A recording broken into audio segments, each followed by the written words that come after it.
Hi! Thank you so much for reading with us. Today we're reading Little Gooses' Autumn by Ellie Woolard and Briony May Smith.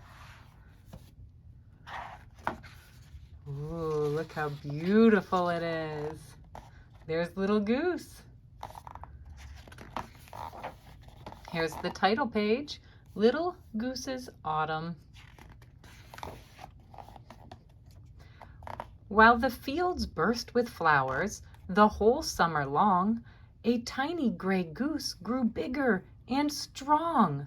And she thought to herself as she splashed and she swam, "This world is so fine, and how happy I am! Splish splash!" But then the green leaves turned orange and gold as the air became tinged with a promise of cold. The season is changing. And one apple red, dappled red, breeze-blown day, when the goose went down to the lakeside to play, she felt in her heart a sharp tugging pain, like a strange kind of longing she couldn't explain. And she thought, "I've got something important to do, but what could it be? If only I knew. I feel like I need to do something important, but what?" She spotted some beavers at work up ahead. "What do you do in the autumn?" she said. And they answered, "We bite through the trees to get wood, which we use to make homes that feel cozy and good. We're busy making a home with sticks." "That's what I'll do," the goose said. "I'll make this tree fall." But she found that the tree wouldn't topple at all.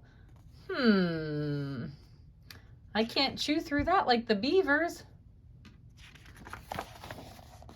Then she spotted some squirrels and said, "Tell me, please, what do you do on cool mornings like these?"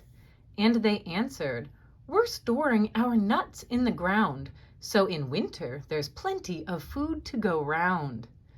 "We're busy saving food for the winter." "Of course," said the goose, "that's what I will do too." But digging a hole wasn't easy to do. Flump! Oh, the squirrels make it look easy.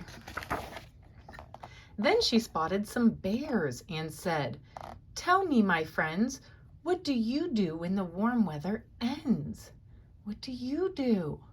And they answered, "We're building a den, soft and deep, where in winter we'll curl in a safe, warm sleep." "Me too," said the goose. "That's what I'll do today." But all of her leaves simply fluttered away. The bears hibernate. What about the goose? "Oh dear," thought the goose, "I do everything wrong. How should I be? Can I ever belong?" And waddling away, she went off to hide, feeling ever so tiny and silly inside. The days are getting shorter and colder, and I still don't know what I'm supposed to do.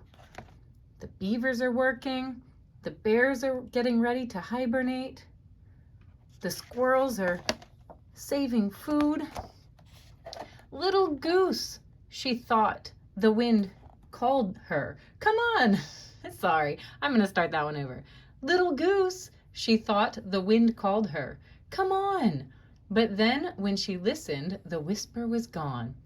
"I suppose I should just go back home," the goose said. But what was that shadow that loomed overhead? Did Goose hear something?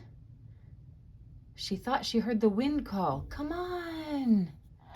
Uh-oh, what are these shadows? Was it a beast with a long, sharp beak who could gobble a goose so tiny and weak? Or was it a monster whose wings were so vast they couldn't banish the sun as it rushed on past? "Oh, what shall I do?" the goose thought with a cry. And then she glanced up and saw in the sky. What is it? No monster at all, but creatures like her, whose wings stroked the wind with a soft, strong, whir. Wow! Where are they going? Now I know, cried the goose. Now I know what to do. And she lifted her head up high and she flew. That's what she's supposed to do. Feeling free as the skittering breath of the breeze, she soared over mountains and rivers and trees, always pursuing the voice of the throng who called, "Little goose, join the flock, come along. We're off to the south, where the air warms our wings, where even in winter the sunshine still sings." They're flying south, where it stays warm in the winter.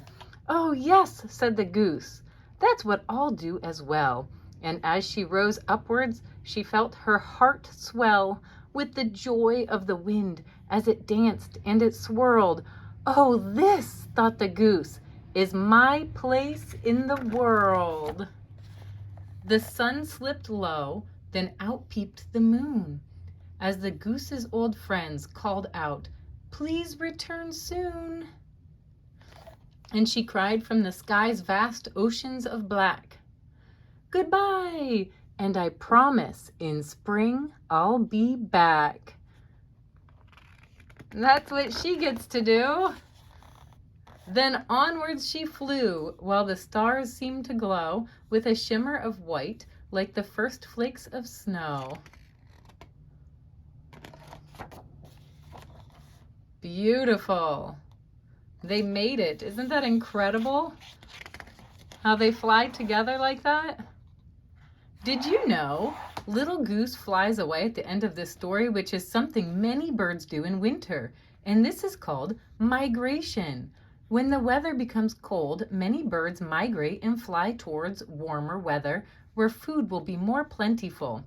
Every year, most geese migrate south, but just like Little Goose, they always return for the warm spring and summer weather. Geese fly in a large V-shaped formation, with each goose flying slightly above the goose in front. This shape shelters each bird from the full force of the wind, making it easier and less tiring to fly long distances. The geese even take it in turns to fly at the front. Geese breed in warmer weather, and once a goose has found a partner, they usually mate with them for life. What a special animal! I loved learning about Little Goose. Thank you so much for reading. I'll see you next time. Don't forget to subscribe.